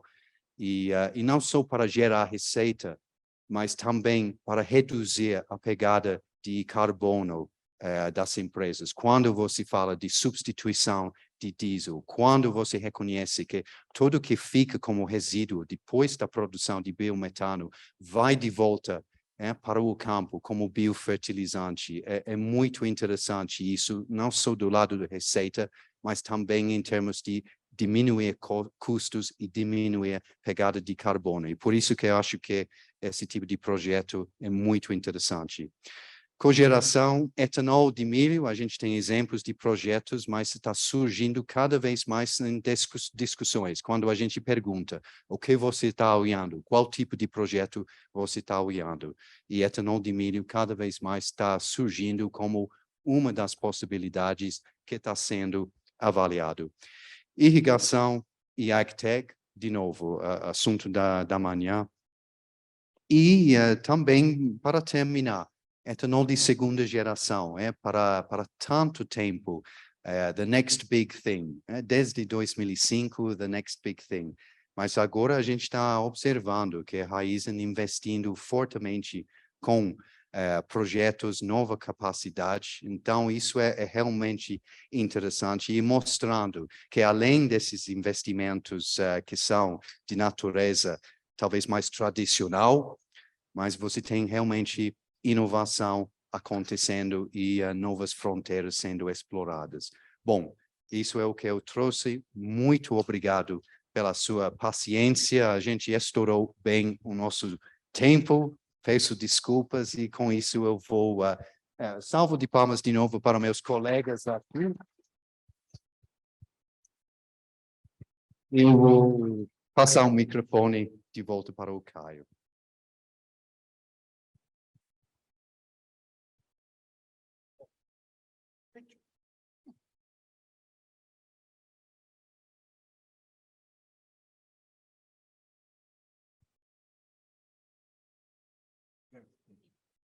Obrigado. Obrigado outra vez. Obrigado a todos. Muito obrigado à coordenação sempre muito bem feita do Andy.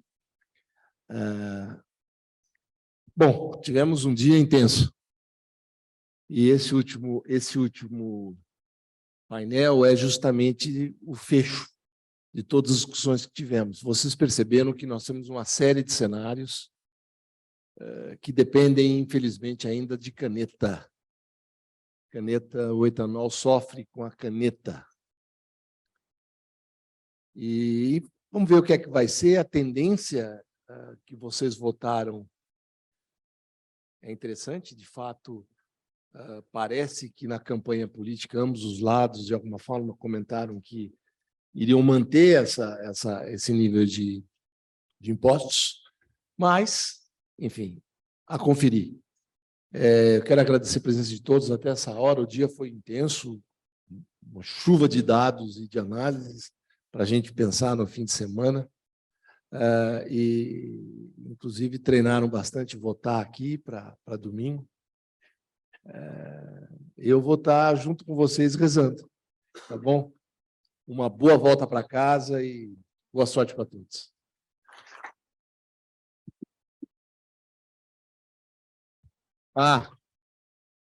Meu agradecimento aos colegas da Canaplan por tudo que vocês fizeram.